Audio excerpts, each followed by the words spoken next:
Welcome to Talkin' Appalachian and a continuation of Appalachian English's history.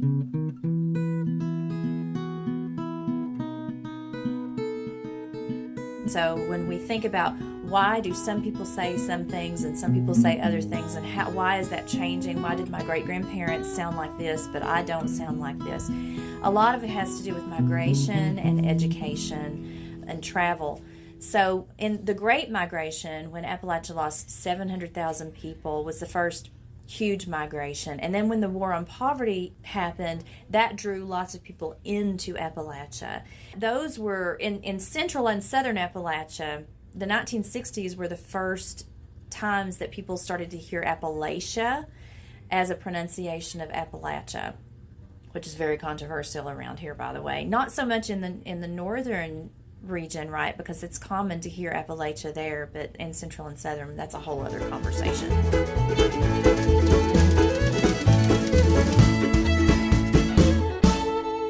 Now, having grown up here, I know the way a short vowel versus the long vowel touches a nerve. And for the longest time, I was a nitpicker about saying Appalachia with the short vowel. There was no other way to say it, in my opinion. The long A makes people in certain parts of the region want to fight, and I mean that literally.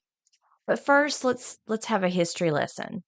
Where does the name Appalachia come from? Well, in the 16th century, Spanish explorers in what is now Florida encountered indigenous tribes whose name they transcribed as Appa-la-chi. Later, Spanish map makers used a variation of this name, Appalachia, for the mountain regions north. So, why do people in central and southern areas of the region have so much hate for this long vowel? Well, it's a problem of perception. Appalachians who grew up with the short A sometimes feel that people who use the long A are twisting the name of our region to make it more sophisticated, that it's somehow lacking something the long A can give it, that it's substandard unless you give it the hard middle A that it needs. That likely comes from the War on Poverty when people from outside the region moved into Appalachia, and some of them brought the long A pronunciation with them, which was then used by the television crews who documented what they considered poverty stricken areas of the region. And for people in mainstream America who only heard the long A pronounced when they started seeing this documentary footage about the region, sort of adopted that, and then it just carried forward through generations. And so that's why you hear members of the mainstream media still using the long A. You hear actors use it, you hear weather people use it. It's still very commonly used on television. I put this question about long A versus short A to our Talking Appalachian Facebook community. And to no surprise, most people from central and southern parts of the region did not hold back on their feelings about the short A being correct. But a couple of folks from the northern parts of Appalachia, and thank you so much for jumping into that conversation, talked about growing up with the long A. They know it's unpopular to say that in more southern areas. That's the way they say it in the northern Appalachian region, and that's what they were raised to say. When I lived in western Pennsylvania, just an hour east of Pittsburgh, I once wrote a column about Appalachia for the Pittsburgh Post-Gazette, and I was surprised at how many people who wrote to me about that column identified themselves as Appalachians, but I was even more surprised to hear people who identify that way using the long A. So the idea of quote unquote correct depends on where you live. We defend what is most comfortable to our ears and the associations and the memories that we attach to that.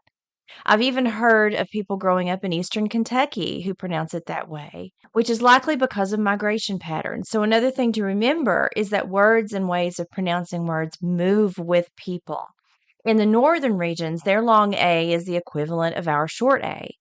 But we're all still part of these ancient mountains, no matter how we say it. So here's what you need to know if you're traveling through central and southern Appalachia. If you don't use the short A, someone might correct you, but you'll also identify yourself as someone not from the central and southern Appalachian region. And that's an association held over from the past, from the people who came in from the outside. It just depends on what context you use the vowel that determines what happens next. So, whether you are a member of the short vowel or a member of the long vowel group, just remember that we're all part of these mountains and we understand the whole concept of intolerance because we know what it means to be judged based on the way we say things. And so we don't want to put that back out into the world. So maybe just keep context in mind. It could be possible that someone grew up saying it a different way than you did. Now, let's talk a little bit more about the history of Appalachian Englishes and how words changed over time.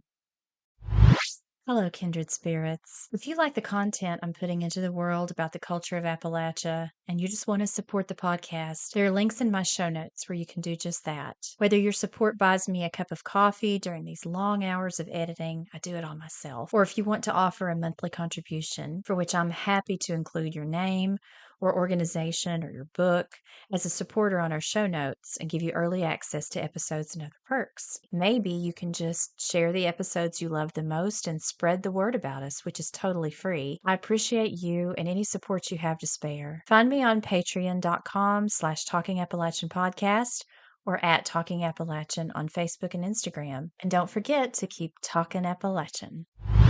So in the late 19th and early 20th centuries, you have inventions. You have the industrial period that changes what we call things. And during the industrial period, when things were being produced and brands were being associated with them, the brand name became the name of the thing. So whether my great-grandmother had a Whirlpool or GE or whatever the brand was, it was a Frigidaire. She was getting her Frigidaire. Frigidaire was her word for refrigerator. I always thought that's what it was. I didn't realize for the longest time that Frigidaire was a brand. I thought Frigidaire was a refrigerator.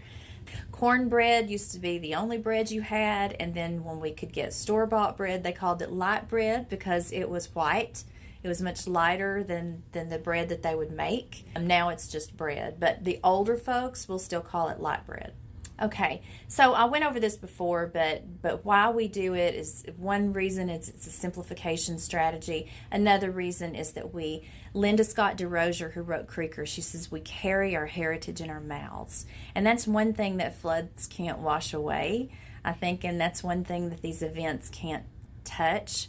But people can cause us to minimize the heritage we carry in our mouths. And I think people are a much greater danger to other people in that regard than anything else, or a much greater danger to dialect and dialect preservation. But the linguistic artifacts that we carry and the linguistic artifacts that we include in literature are so important. And then connections to what we call communities of practice, whether it's church or family gatherings or whatever, and the language that we bring to that and the language that we use to stay connected in those communities of practice, because there are cultural and social consequences for not following the rules. Around here, they'll say if you're not speaking the way they speak, you're getting above your raisin. And I can see a bunch of you nodding out there in my mind because you understand that phrase. Don't get above your raisin. Don't try to sound like you're better than us.